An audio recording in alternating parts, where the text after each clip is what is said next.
Hola, ¿qué tal? Mi nombre es Víctor Córdoba y en esta tarde les voy a compartir un pensamiento acerca de cómo debemos orar y que esa oración sea eficaz. En el libro de Santiago dice que pedimos y no recibimos porque pedimos mal, para gastar en nuestros deleites. Cuando muchas veces nosotros pedimos a Dios y pedimos y no recibimos, nos ponemos mal, y a veces hay un porqué de por qué no recibimos lo que pedimos. En la Biblia podemos encontrar una gran cantidad de lecciones sobre la oración y hoy tomaremos una de ellas.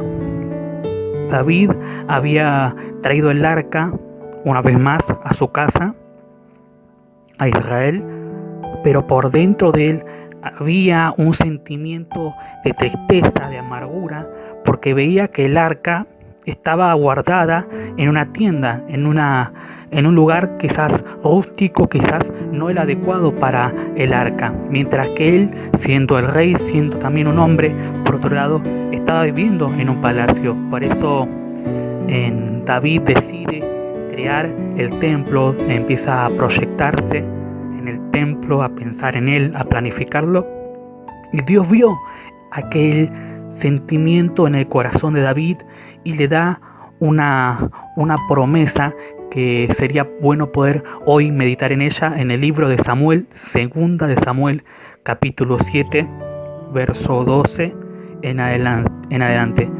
Cuando tu vida llegue a su fin y vayas a descansar entre tus antepasados, yo pondré en el trono a uno de tus propios descendientes y afirmaré su reino. Será él quien construya una casa en mi honor y yo afirmaré su trono real para siempre. Yo seré su padre y él será mi hijo. Así que cuando haga lo malo, lo castigaré con vara y azotes, como lo haría cualquier padre. Sin embargo, no le negaré mi amor como se lo negué a Saúl, a quien abandoné para abrirte paso. Tu casa y tu reino durará para siempre delante de mí.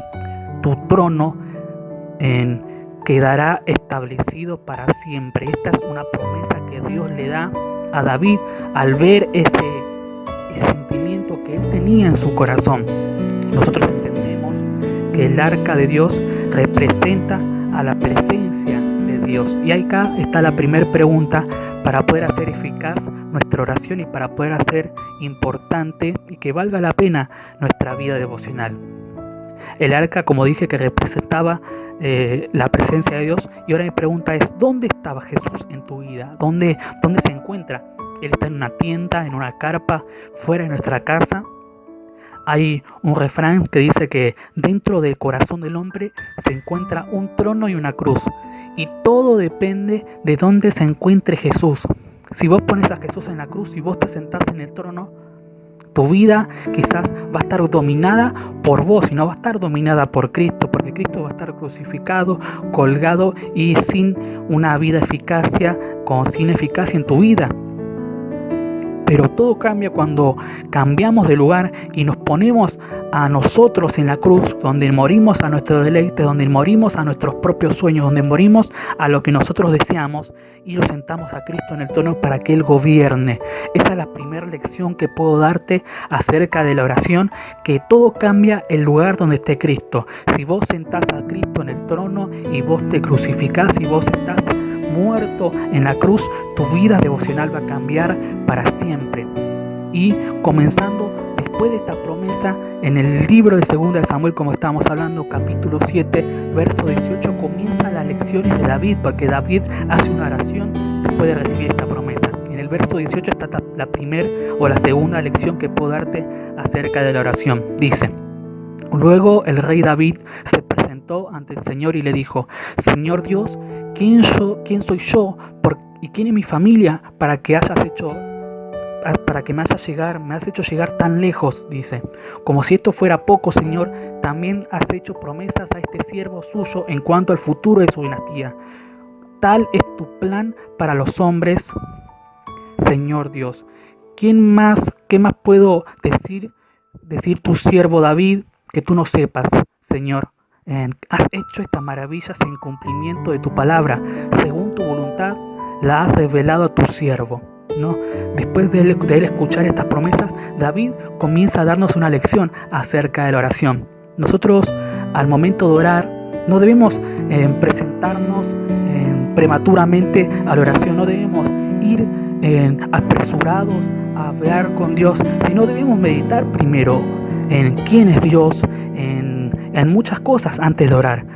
Le doy este consejo porque a veces nosotros nos acercamos a orar y empezamos a decir lo primero que se nos ocurre a nuestra mente, lo primero que se nos sale en nuestro corazón, y a veces nuestra mente está muy desordenada, nuestro corazón está muy desordenado y no podemos expresarnos de la mejor manera a Dios. Cuando nosotros nos presentamos frente a Dios, tenemos que pensar que estamos frente a un juez.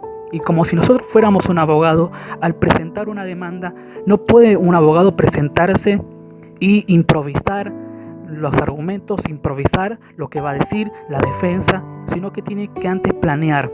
En este planeamiento quiero hablarte a vos y darte esta lección en esta noche, en esta tarde, que vos puedas en tu casa poder meditar acerca de esto. Antes de que comencemos a orar, tenemos que meditar en su palabra, tenemos que leer la Biblia, tenemos que meditar en quién es Él, en ese carácter santo, en ese carácter justo, en ese carácter de Dios como bondadoso, y en nosotros, en nuestro propio carácter como pecadores, como inmerecedores. Y ahí sale la primera lección, como dice David: ¿quién soy yo? ¿Y qué es mi familia para que nos hayas hecho llegar tan lejos a nosotros? Y ahí sale la primera lección. Es necesario que meditemos en el carácter de Dios, de su grandeza, en nuestro carácter de pecadores, pero también en nuestro carácter como inmerecedores de lo que pedimos. Debemos meditar en la gracia.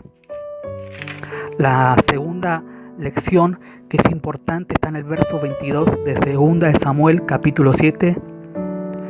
Verso 22 dice: qué grande eres, Señor omnipotente. Nosotros mismos hemos aprendido que no hay como tú, que aparte de ti no hay Dios. Y esta es una gran meditación. Cuando vos empezás a entender la grandeza de Dios, tú vas a tener una oración eficaz cuando entiendas el poder de la cruz, cuando entiendas el poder de la resurrección, cuando entiendas el poder de aquel Dios sanador, de aquel Dios proveedor, de aquel Dios de justicia. Tu vida de oración va a cambiar de un momento para otro. En el verso 23 está la tercera lección, que dice: ¿y qué nación se puede comparar con tu pueblo Israel? Es la única nación de la tierra que tú has redimido para hacerla tu propio pueblo y para dar a conocer tu nombre. Hiciste prodigios y maravillas. Y sigue hablando.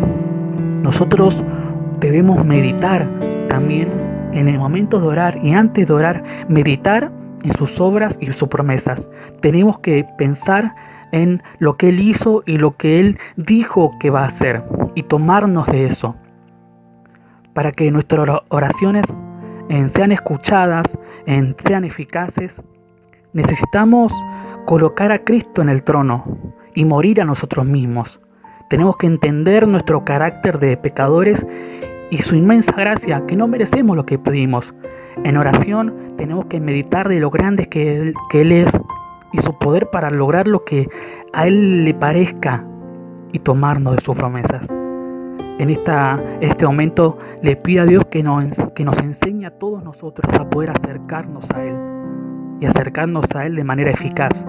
Como dice la Biblia en Santiago 4:3, que a veces pedimos y no recibimos porque pedimos mal. Hoy nosotros queremos pedir bien, queremos entender a Dios y entendernos a nosotros, queremos entender la gracia. Señor, ayúdanos a entender el nivel de tu grandeza y el nivel de nuestros errores, el nivel de nuestros pecados, y aferrarnos a tus promesas que tú dijiste, y tú lo harás, Señor. Gracias por escucharme, querido oyente. Que Dios te bendiga mucho. Dios tiene un plan para tu vida, y en esta tarde guarda tiempo, en esta noche guarda tiempo y aférrate a sus promesas en el momento de la oración. Que Dios te bendiga.